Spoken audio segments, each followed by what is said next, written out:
Joining me this afternoon is Dr. Sarah Medler, who is the principal at White Oak Elementary School, a school that we've had a very special relationship with over the years. What we wanted to focus on today a little bit was a very special program that I believe has been around for about 10 years called the Ellis Island program. Can you tell me a little bit about what that's all about? Sure. So as part of the third grade curriculum, students learn about immigration. They learn that America is a melting pot, and as a part of the studies in the classroom, they're learning about different countries and when and where and why people immigrated to the United States. Along with their in-class studies, then they take home some home assignments where they have to interview and learn about their families and where they immigrated from and when they immigrated and who immigrated. And with that information, they build a persona that they take on then in the Ellis Island simulation. So as a kind of culmination activity of all the studies in and out of the classroom, the parents and community come together to create this simulation in our multipurpose room. And it's really a transformation. They create a number of stations in the multipurpose room. The students dressed in full period dress with their luggage get on a steamship on our blacktop and travel around to the Statue of Liberty, where there's a parent dressed up as the Statue of Liberty who comes to life and reads them the New Colossus poem, which is inscribed on the Statue of Liberty. And then students enter the multipurpose room, where they visit these stations. They check their baggage and register and exchange their money. And all of the stations are run by parent volunteers who are also dressed in period dress. Absolutely incredible. And I guess education is at its highest level when that happens, when you've been able to transform, a lesson into something living and feeling, and the impact that leaves on the students. It sounds incredible. There's great value in it, as you've indicated, and there's a little bit of research done in terms of genealogy, as I understand as well, right? Yes.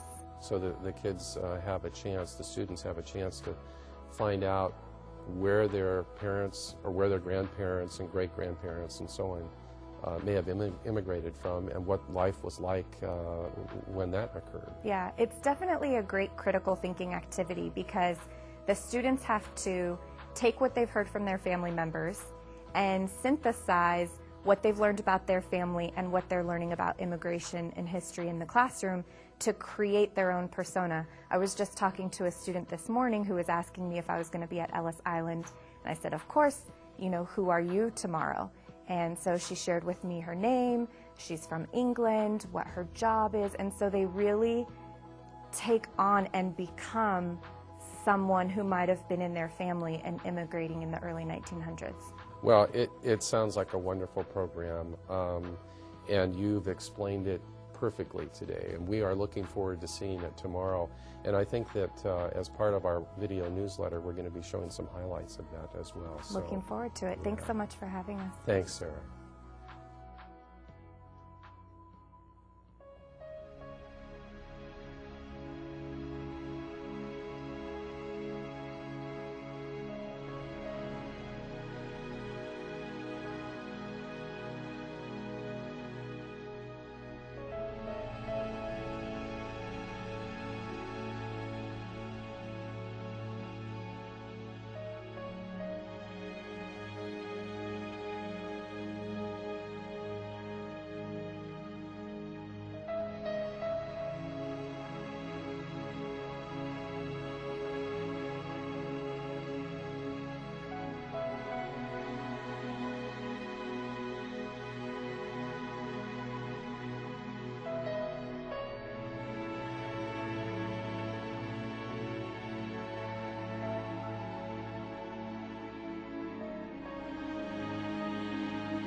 your name?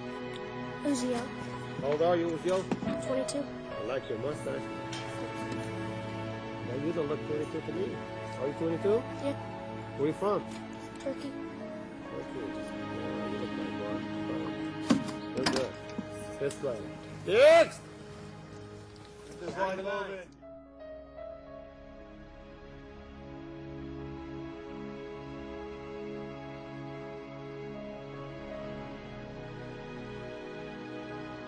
You're tired, you're poor, you're huddled masses, yearning to breathe free, the wretched refuse of your teeming shore.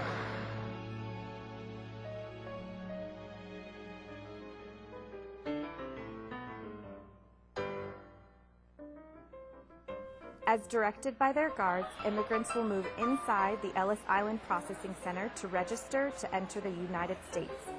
They must go to several stations before they can be admitted.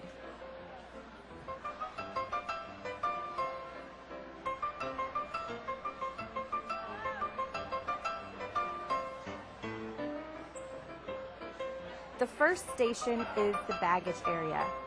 All immigrants will have to travel through this area where they wait in line to deposit their baggage. Immigrants will then move to the registry.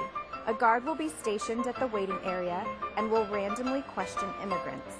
He will then direct the immigrants to registrars, who will also ask several questions and stamp passports for entry into the United States.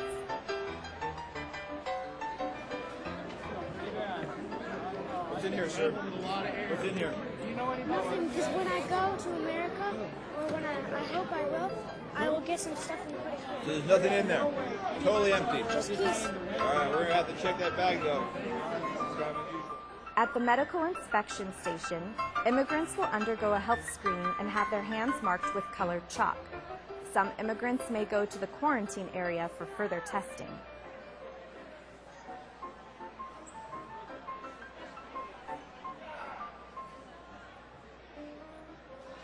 At the money exchange, immigrants will exchange their foreign money for U.S. money. Some may be shortchanged.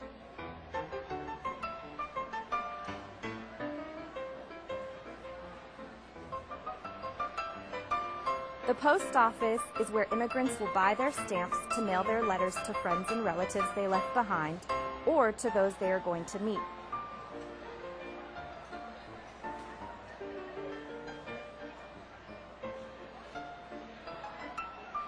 At the ticket office, immigrants will buy a ticket to their destination. Some may be given ferry tickets or some train tickets. It's a long trip, so you gotta give me $3, please. You got $3? Actually $4. You got $4? In line. This is a terrible looking line. 1, 2, 3, short, $1. Is this Croatian lady having trouble again? Thank you. Move along. All immigrants must have their photo taken at the photo booth before they can legally be admitted to the country.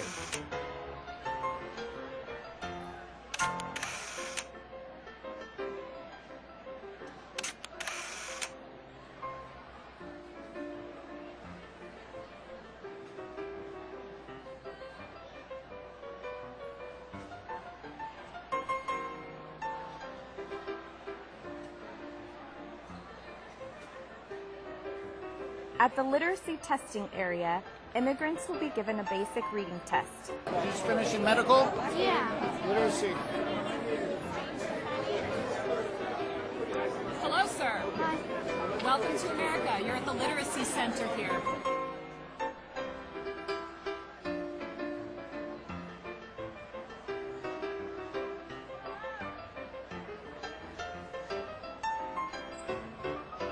At the game area and parlor, immigrants get to participate in old-time games including chess, checkers, marbles, and ball and cup.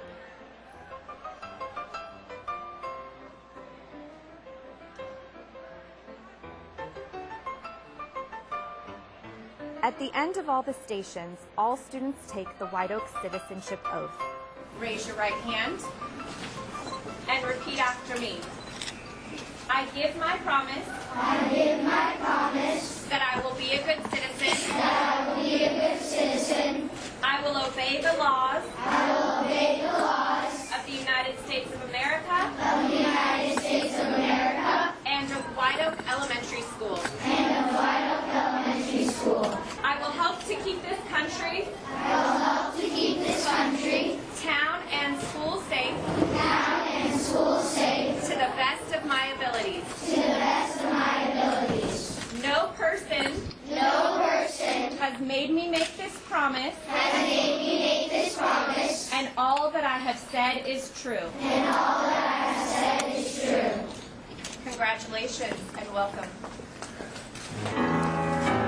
Oh, beautiful constellation skies, forever waves of grace, for purple mountains majesties, the blood fruits and America,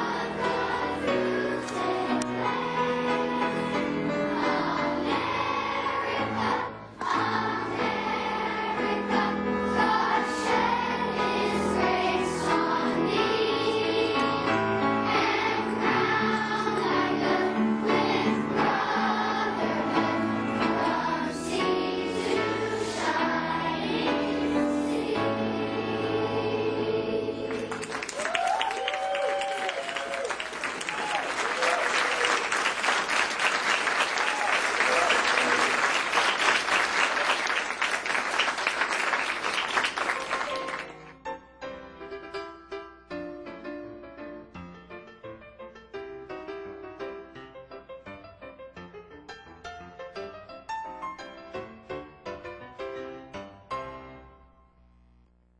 Preparation-wise, I mean, I just thought about my own experience with civil servants and authority figures when those around you could care one way or the other. That's what I tried to get into. You know, I was surprised at how seriously the students took it. They didn't treat me as Jackson's dad. They treated me as a guard. And, you know, you could see the apprehension in most of their eyes. That, you know, oh no, why is this authority figure coming at me? It was a little fun. It was, you know, it's fun to escape for a couple hours and be somebody else. So Phoebe, how did you feel when you entered Ellis Island this morning? Nervous because I didn't know what they would ask me. And what was your favorite part about the whole thing? I liked the lyrics and the singing songs. I was kind of like excited but scared because I didn't know how it would like really like transform into it. I was just a little scared. And once you were in Ellis Island, what was your favorite part? It was probably the singing because I really liked to sing. I learned that the immigrants didn't really have like a fun time. It was really hard for them and really serious. Well, I think the biggest part was helping my son, and my wife helped my son to really learn about our heritage and where he came from. So I think that was the most work. The other thing I had to do was get into cop form, and that was a lot of fun to be able to participate in that way. We were given a whole instruction sheet in terms of how to act, what questions to ask, what to check for, make sure that the kids had their paperwork. I was surprised at how well they knew their stuff. And the other guards quizzed them over and over and over again. And every time they knew what they were talking about. They knew how to answer the questions. Well, I was part of the committee to set up everything. So yesterday we were busy as bees in the multipurpose room, turning it into Ellis Island. And that was quite fun to watch it go from gymnasium to Ellis Island. And it was pretty impressive. This is my first year doing it, so I had never seen it really before. And so that was very fun. And then this morning I got up early to paint myself. Parts of the costume have been someone more creative than I has done my tablet and fire, but it was very fun.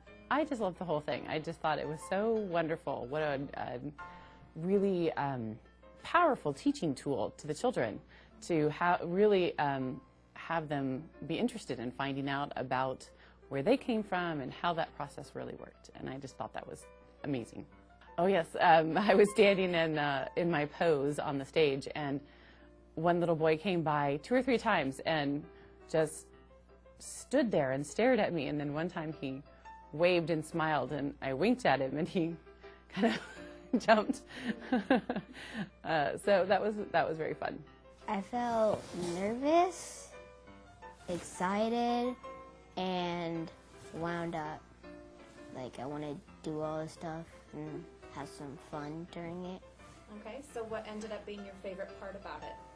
Probably the nurse's place, because the shot, it was like a fake shot, so he like boom, and like he gave me a shot right in the stomach, and then it kind of felt weird, and plus the medicine was jelly beans. Okay. And so with your studies in the class and being at Ellis Island this morning, what did you learn? That it wasn't easy for the immigrants. It was hard for them, and they worked hard to get through Ellis Island to come to America. So Blake, how did you feel walking into Ellis Island this morning? This morning I felt kind of nervous and excited, half nervous and excited. I mean, I knew when it was going on and everything, but I was kind of nervous. Yeah. My favorite thing was singing all the songs that, to me, were touching. And singing the songs, that was my favorite part. The people who came through must have been really, really nervous. I mean, what questions they're going to ask them to if the guards think they're suspicious or not. The hardest part was trying to find an ancestor that wasn't here before Ellis Island was created. Most of our ancestors came over on the Mayflower, so finding one from Canada was probably the hardest challenge family-wise. And then yesterday I spent the greater part of the day helping set up the entire experience, and that was really impressive how organized and documented the experience has been over the years. Yes, actually I got a rush when we watched a few of the early passengers come in, and you could see their serious faces and just kind of feel their experience of what this was like of coming to a different country, and I think they really lived the part. And I think especially at the end, when they were singing songs about America and coming to America, I got very emotional. It was really beautiful. I got to be a literacy teacher and give those really difficult exams about how to spell America and how to spell their name. But it was really fun to find out that they came from a lot of different countries, and they knew their stuff. They knew where they came from and where they learned English, and they did a really great job today.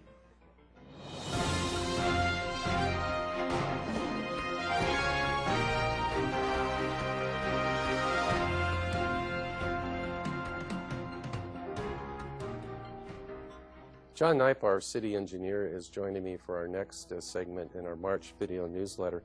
We are going to talk a little bit about the Arterial System Finance Program, and what we're going to call that is ASFP for short, because it's a long name. What is ASFP in a couple words or two?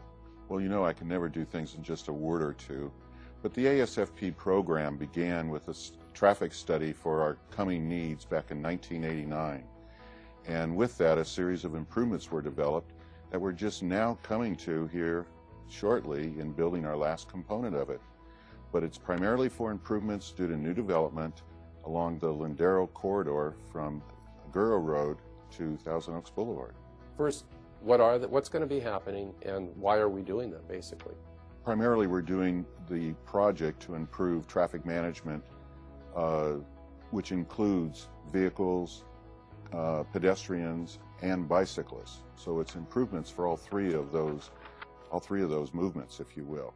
And then all of the sidewalk will be placed on the east side of the bridge to facilitate pedestrians and bicyclists, recreational bicyclists that want to use that facility.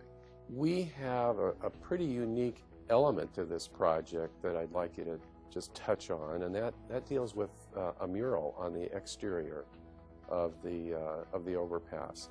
I think it's going to be, and I'm being rather conservative when I say it's going to be rather unique. It's going to be something, like you say, quite stupendous, I think. It's my understanding that we've also put together a video on the construction of the mural, and it would be really nice to be able to play that, and we might just do that right now.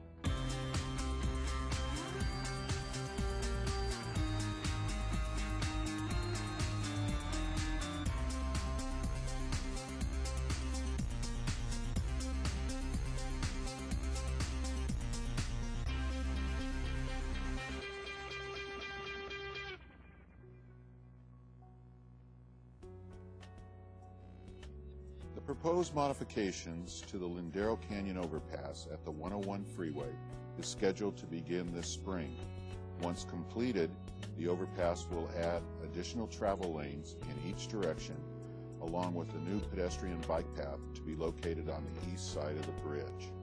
And that's what we're doing here with this bridge, such that when you see the new mural that will be on the outside of this bridge, you'll know you've arrived in Westlake.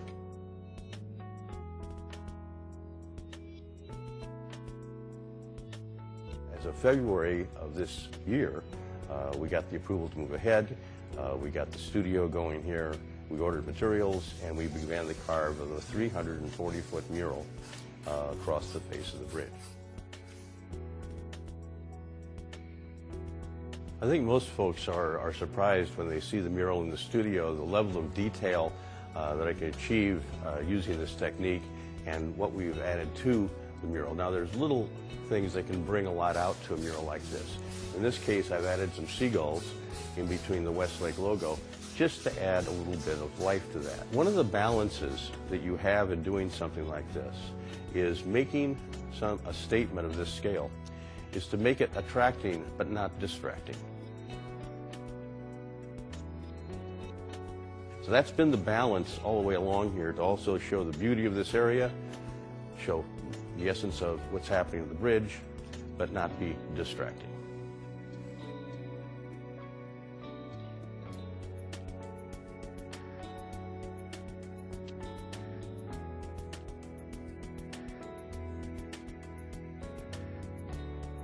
We have a total of 42 panels for the whole mural. What you're looking at here are panels 32, 31, 30, and 29. Now what's going to happen here is this is going to come off the floor and 33 is going to go up. These panels are going to slide down. Where it says west here for Westlake is going to be stood over here and get ready for plaster, and then we can continue the carve. That is the process for all the way through the mural, so each one in correlation meets the same piece in terms of design. This is a good example of the scale in terms of the largest boat that we have, which is over 5 feet high. It also shows the level of detail that we can get. You can see we can affect the sails by getting the different folds as the wind hits the sails, the sailor in the boat as he's traveling, and also the level of detail that can happen in the hills and the mountains, showing the actual trees and foliage and pieces. Now this piece is almost ready for plaster coat before it goes to the mold maker.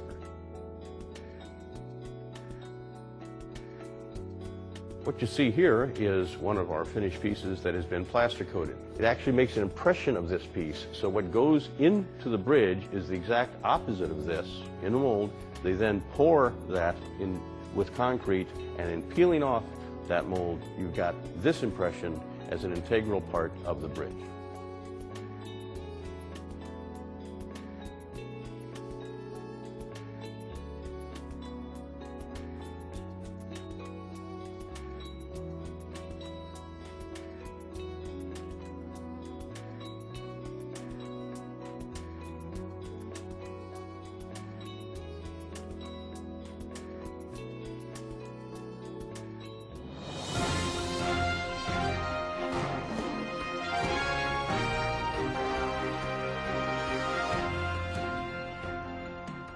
And joining me this afternoon is Brianne Anderson, our Community Services Coordinator. Nice to have you with us today, Brianne. Oh, nice to be back, Ray. TGIF. Thank God it's Friday, some might call it, but it's more than that, isn't it? Let's talk a little bit about what TGIF is. Our TGIF series was actually originally created only on Friday nights, and it was thank goodness it's Friday, and it started here at the Civic Center to help promote activities here at the Civic Center. In the past couple years, we've expanded it to also include evenings at the park, and they were traditionally also on Fridays. But last year, we split it into two components, so we call it our Summer Entertainment Series, and we have our TGIFs at the Civic Center on Friday nights, and there's 4 of those, and then there's 3 at the park, and we call them Saturdays at the Park.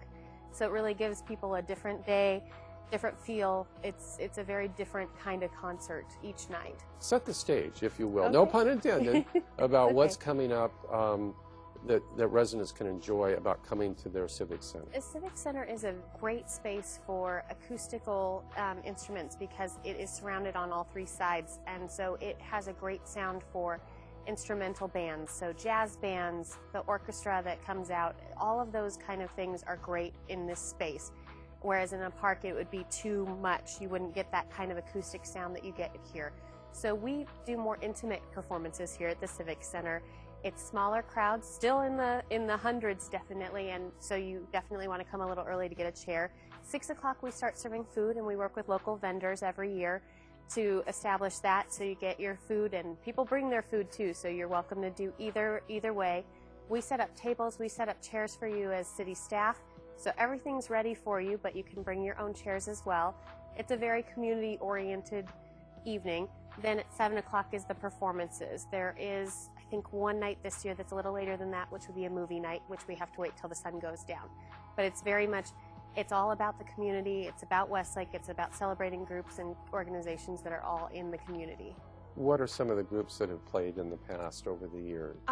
We have worked with the Lindero Canyon Middle School and the Agora High School Jazz Bands, actually I think since the inception of the program, and they come out and do a jazz concert, and it's almost always our kickoff. It is actually, again, our kickoff this year.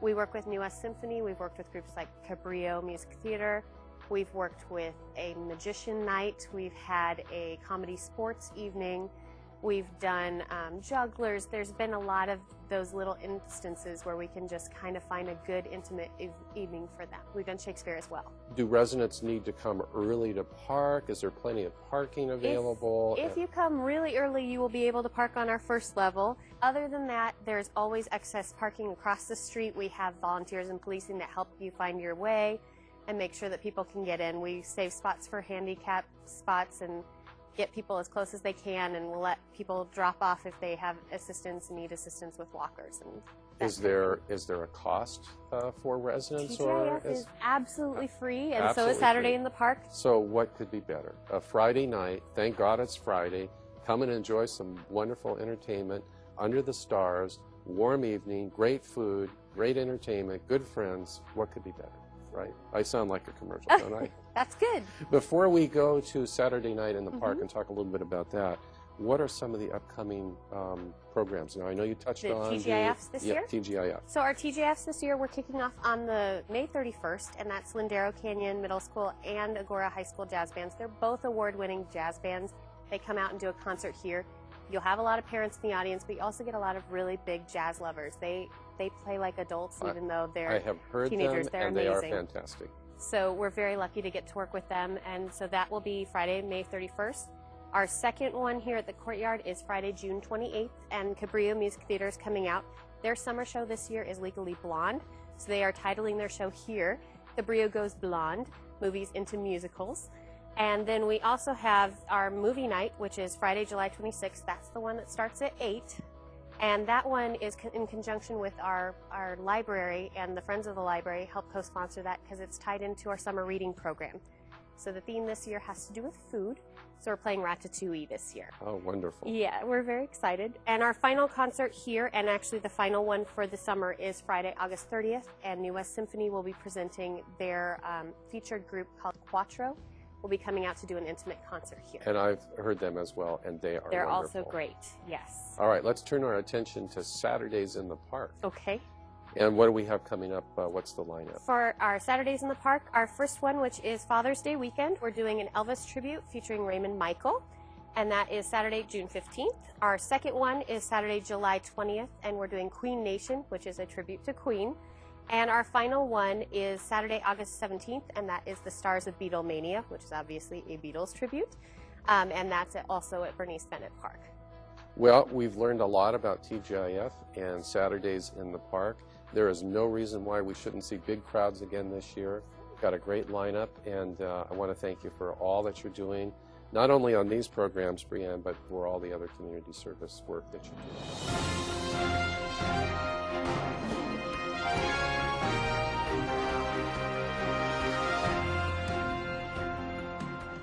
I'm very pleased to introduce a firefighter and paramedic from Station 89 in Gray Hills, who's joining us today, Mike Amador. Mike, thanks for coming to be with us this afternoon. Oh, my pleasure, sir. We're going to talk a little bit about a new program, at least new to our community. I think it's been around with the Heart Association for several years, maybe going back as far as 2008. And it's called Sidewalk CPR, right? What's Sidewalk? Let's start with Sidewalk CPR and how it's different than the traditional CPR and how that was taught in the past. Okay. With Sidewalk CPR, we also kind of call it hands-only CPR. With the regular CPR, the old school method of CPR, you'd have to take an 8-hour course, and a lot of people are a little reluctant to do that because you have to be certified. Only 32% of the people that go to cardiac arrest were actually getting CPR. And some people think it was because they were just afraid to make a mistake. And doing the mouth-to-mouth, people were uncomfortable doing the mouth-to-mouth. People were uncomfortable checking for a pulse and to find out where to check for the pulse. So American Hearts has really simplified it. Walk us through how it works. As I understand, it's pretty straightforward. If I can do it, anyone can do it, I'm sure.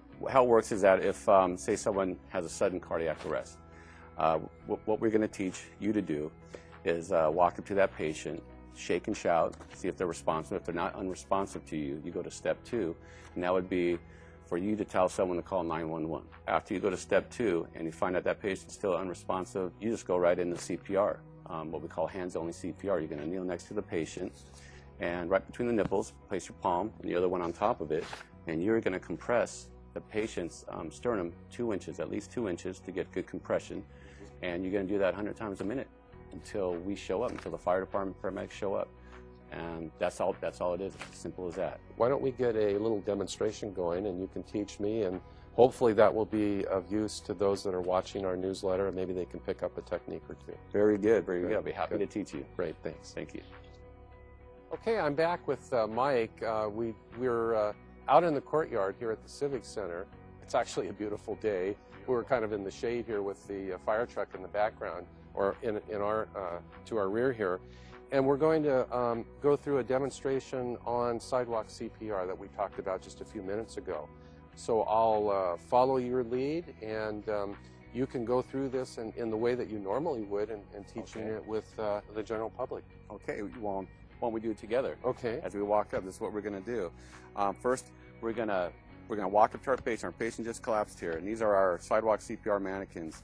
We're going to walk up to the patient and shake and shout, "Sir, sir, are you okay? Yeah. Are you okay? Are you okay?" And so you're trying to get some response, or make a determination as to what the condition is of the individual. Exactly, and if there's no response, we're going to tell someone, whoever's around you, call 911. So get them going, right? So they're on the way. Okay. And the next step, we're going to see if they're breathing. Sir, are you okay? If they're not breathing, if they're breathing slowly, we're going to get right into the CPR. So you're going to position your knees right against their right arm, right here, right? Okay. We're going to put one hand between the nipples right here, and then put your other hand on top of it. Okay. You're going to lock elbows, and you're going to be as much on top of that, use your own weight as you can to push down on it. Now you're going to feel, we're going to push down at 100 beats a minute. So that's like saying 1 and 2 and 3 and 4, or like the song Staying Alive, the beat of that song. Okay, So well, everybody can relate to that. 2 inches down, compress the chest, 1 and 2 and 3. And a little deeper, you feel that click for it? Yes. And as you're doing that, we're doing 100 per minute. You might get a little tired. And something to note, too, is as you're pushing on someone like that, you might break some ribs. You might hear some ribs cracking. But that's a good sign, because that means you're pushing on that heart and really squeezing the heart so the blood gets circulated in there. And the ribs can always recover. The ribs will heal. That's right. You can fix the ribs. So we're going to do that for about a minute or 5 minutes until the paramedics arrive. And so you get into that rhythm, and it's just pretty straightforward. That's what you call Sidewalk CPR. That's it. CPR. Sidewalk CPR. Sometimes you can call it hands-only CPR, and that's what we're doing. And we're just going to keep doing that until the paramedics arrive. And if you get tired, you can see we just did it for a little while there. You might get a little tired. You can hopefully have someone to come on over and trade off with you, but just keep going until we get there. And that's basically it. So you're not involved in clearing airways. Nope. There's no mouth contact. So those issues that may have prevented somebody from being involved in CPR are really go away with this technique. They really go away. As I said earlier, we there's oxygenated blood in the system. So we're not doing that mouth-to-mouth stuff. We're just trying to keep it real simple so people will do it. So you got to make sure you lock hands. Lock your hands, one hand on top. Lock them and lock your elbows. And you're just using your own weight. And you know what, I can tell you, it is not difficult at all. You are just using your own weight. And it's something I suspect I could keep up easily with. Well, I might be a bit tired after 5 minutes, but you could do it. And you could do it. And I don't know if I mentioned it earlier, 80% of the sudden death cardiac arrest occur in the home. And that's a number. So you might be doing this on a friend, a family member, a loved one. So that's why it's really important to know. So it makes good sense to pay attention and learn this very simple technique. Exactly. Any other words of wisdom or thoughts on this? One quick thought on the compressions. You do want to come all the way up so the heart has a chance, what we call the recoil. So you just want to come all the way up, just like that. So come all the way. Don't so stay down. You get that rhythm going and you're coming up. Just like I said, the song Staying Alive. Get that beat, you go, you know. We should have that music playing, as a matter of fact, right now. Maybe next time we do the demonstration. Yeah. All right. Well, thanks, Mike. I appreciate all of your good advice, and hopefully those that are watching are going to be able to put this technique to good use if and when it's ever needed. Yes. Okay, thanks.